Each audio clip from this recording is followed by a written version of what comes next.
हरे कृष्णा दोस्तों। श्रीमद् भागवत गीता यथार्थ गीता स्वामी अर्गरानंद अध्याय 4। अपाने जुहति प्राणम प्राणे पानम तथा परे प्राणापान गति रुद्धवा प्राणयाम परायणः। बहुत से योगी अपान वायु में प्राण वायु को हवन करते हैं और उसी प्रकार प्राण वायु में अपान वायु को हवन करते हैं।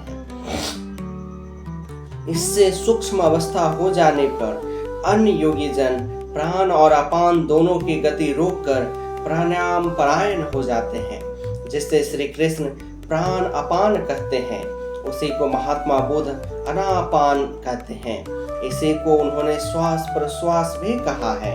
प्राण वह श्वास है जिसे आप भीतर खींचते हैं और अपान वह श्वास है जिसे आप बाहर छोड़ते हैं। योगियों की अनुभूति है कि आप श्वास के साथ बाह्य वायुमंडल के संकल्प भी ग्रहण करते हैं और प्रश्वास में इसी प्रकार आंतरिक भले बुरे चिंतन की लहर फेंकते रहते हैं।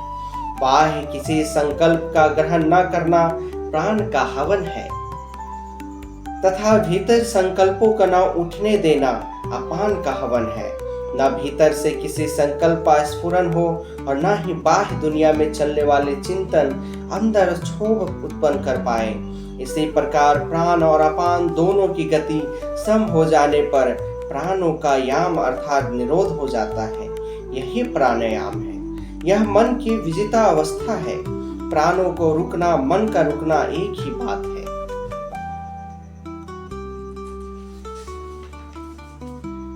प्रत्येक महापुरुष ने इस प्रकरण को लिया है। वेदों में इसका उल्लेख है। चत्वारि वाक् परिमिता पदानि। इसी को पूज्य महाराज जी कहा करते थे। हो एक ही नाम 4 श्रेणियों से जपा जाता है। बैखरी, मध्यमा, पश्यंती और परा। बैखरी उसे कहते हैं जो व्यक्त हो जाए, नाम का इस प्रकार उच्चारण हो कि आप सुने और बाहर कोई बैठा हो तो उसे भी सुनाई पड़े। मध्यमा अर्थात मध्यम स्वर में जब जिसे केवल आप ही सुने, बगल में बैठा हुआ व्यक्ति भी उस उच्चारण को सुन न सके। यह उच्चारण कंठ से होता है। धीरे धीरे नाम की धुन बन जाती है, डोर लग जाती है। साधना और सूक्ष्म हो जाने पर पश्यंती अर्थात नाम देखने की अवस्था आ जाती है। फिर नाम को जपा नहीं जाता, यही नाम श्वास में ढल जाता है।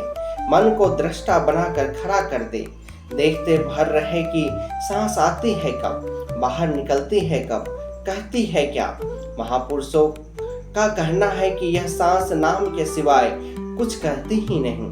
साधक नाम का जप नहीं करता, केवल उससे उठने वाली धुन को सुनता है, सांस को देखता भर है।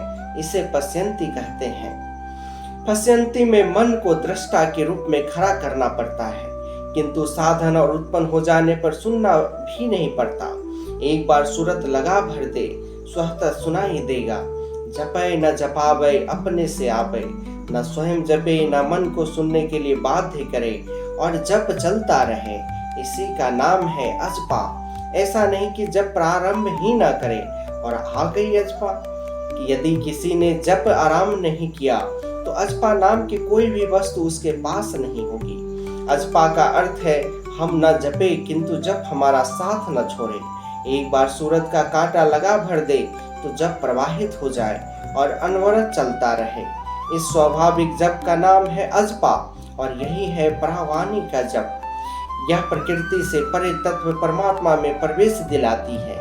इसके आगे वाणी में कोई परिवर्तन नहीं है। परम का दिग्दर्शन कराकर उसे में विलीन हो जाती है, इसलिए इसे परा कहा जाता है। प्रस्तुत श्लोक में योगेश्वर श्री कृष्ण ने केवल श्वास पर ध्यान रखने को कहा, जबकि आगे स्वयं ओम के जप पर बल देते हैं। गौतम बुद्ध भी अनापान सती में श्वास प्रश्वास की ही चर्चा करते हैं।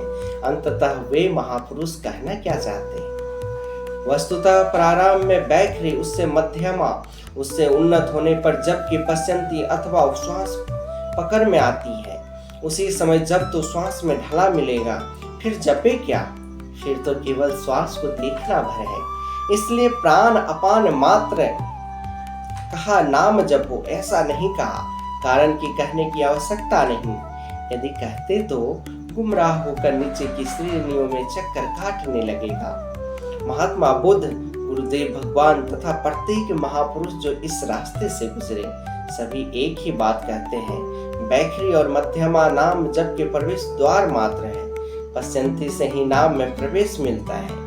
परा में नाम धारावाही हो जाता है, जिससे जप साथ नहीं छोड़ता। मन श्वास के साथ जुड़ा है। जब श्वास पर दृष्टि है, श्वास में नाम ढल चुका है। भीतर से न तो किसी संकल्प का उत्थान है और न बाह्य वायुमंडल के संकल्प भीतर प्रवेश कर पाते हैं। यही मन का विजय की अवस्था है। इसी के साथ यज्ञ का परिणाम निकल आता है। हरे कृष्णा दोस्तों।